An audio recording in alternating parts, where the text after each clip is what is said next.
Hi guys, ওই যে বড় একটা কার্গো দেখতেছেন, এটা হচ্ছে মধুমতি নদীতে। কার্গোটার কিছু একটা সমস্যা হয়েছে, যার জন্য মাছ নদীতে দাঁড়িয়ে আছে। জানি না তারা কি করবে। ও মাই গড, উপরে তো সুন্দর এক ঝাঁক মেঘ দেখা যাচ্ছে। মেঘগুলো সুন্দর।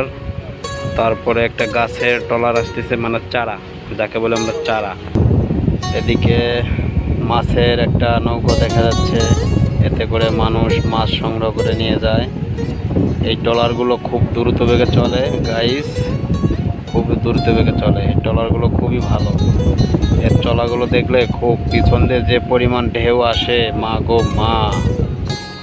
এদিকে দেখা যাচ্ছে সবুজ সবুজ কলা গাছে কলা আসছে নতুন। চিন্তা করতেছে এই কলা পাকবে, তারপরে খাবো। এটা কি সম্ভব? যদিও মানুষের গাছ, আমাকে মারতেও পারে, তারপরে চেষ্টা করব এই কলা পাকা তোমাতে ওয়েট করব, যদি খাওয়া যায়। এটা হচ্ছে একটা খেওয়া ঘাট। এই খেওয়া ঘাট থেকে গাড়িগুলো ওঠে, জানি না কীভাবে ওঠে। এটা অনেক ঢালুটা অনেক বেশি, দেখেন গাইস, খুবই ঢালু। আমার তো মনে হয় মাঝে মাঝে খুবই রিস্কি হয়ে যায়। আর সবচেয়ে বড় কথা হচ্ছে, এই যে জায়গাটা দেখতেছেন আপনারা, এই জায়গাটা হচ্ছে 3 ডিস্ট্রিক্টের মুখ। এখানে অনেক কষ্ট করে ভিডিওটা বানাচ্ছি। যে ওপার যেটা দেখতেছেন, ওটা হচ্ছে বাগেরহাট জেলা। এই পাশে যেটা দেখা যাচ্ছে, এটা হচ্ছে ফরিদপুর, অর্থাৎ গোপালগঞ্জ জেলা। ঠিক আছে, ওটা ভালো দেখা যাচ্ছে না, ক্যামেরায় আসতেছে না। এই যে খেয়াঘরটা দেখতেছেন, এটা হচ্ছে বরিশাল।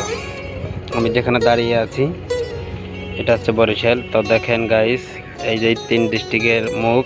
এইখানে মানুষ গল্প দেয়, এক বিড়ি মানে সিগারেট ধরাইয়া 3 ডিস্ট্রিক্ট সে ঘুরে আসতে পারে। জিনিসটা একটু হাস্যকর না বলেন আপনারা? আর মধুমতি নদীটা তো খুবই সুন্দর। আজকে ওয়েদারটা খুব ভালো, দারুণ লাগতেছে আমার কাছে।